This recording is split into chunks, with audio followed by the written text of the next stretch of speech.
আসসালামু আলাইকুম সুপ্রিয় দর্শক শ্রোতা, আশা করি আপনারা ভালো আছেন। আজকে আমি আলুর রেশমি পরোটা করে নিচ্ছি। আলু আর আটা দিয়ে আমি পরোটার ডোটা করে নিয়েছি, যে কারণে একটু সফট হয়েছে, একদম নরম তুলতুলে হয়েছে। ছিঁড়ে দেখিয়ে দিই। সিদ্ধ করা আলু নিয়ে নিয়েছি। আলুটা এভাবে গ্রেট করে নিলে কোনো দানা দানা থাকে না, তাই আমি আলুটা এভাবে গ্রেট করে নিচ্ছি।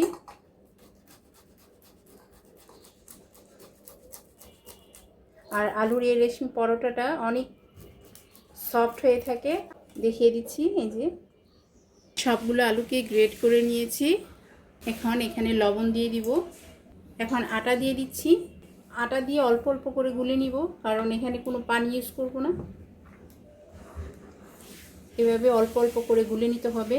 এই পরোটার ডোটা করা আমি সম্পূর্ণ দেখাবো, এখানে কোনো স্কিপ করব না, কারণ স্কিপ করলে বুঝতে পারবেন না যে আমি এটা কি পানি দিয়ে করেছি নাকি গ্রেট করা আলুটা দিয়ে করেছি।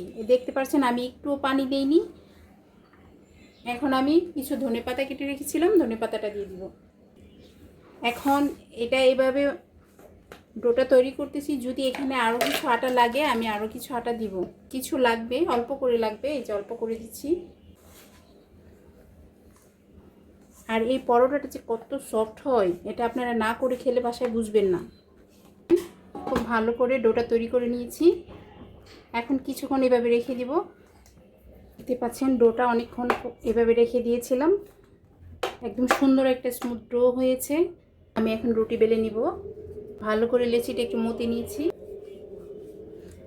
আলু দিয়ে করেছি তো একটু নরম হয়েছে।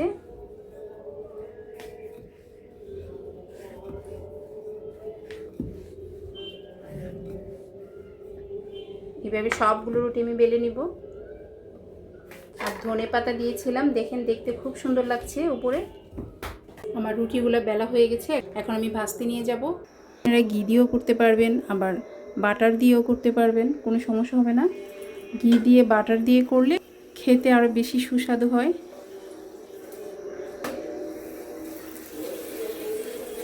হয়ে গেছে, আমি আরেকটি পরোটা ভেজে নিব। পরোটাটা নামিয়ে নিয়েছি। এখন আর দেখতে পাচ্ছেন দেখতে কতটা সুন্দর লাগছে, সবুজ সবুজ হয়েছে। আর এই আলু পরোটাটা খেতে কিন্তু অনেক টেস্ট হয়ে থাকে। আপনারা বাসায় অবশ্যই একবার হলেও ট্রাই করবেন। আমি দেখিয়ে দিচ্ছি কতটা সুন্দর হয়েছে আলু পরোটাগুলো, একদম নরম তুলতুলে হয়েছে। ঠিক আছে, একটু ছিঁড়ে দেখিয়ে দিই।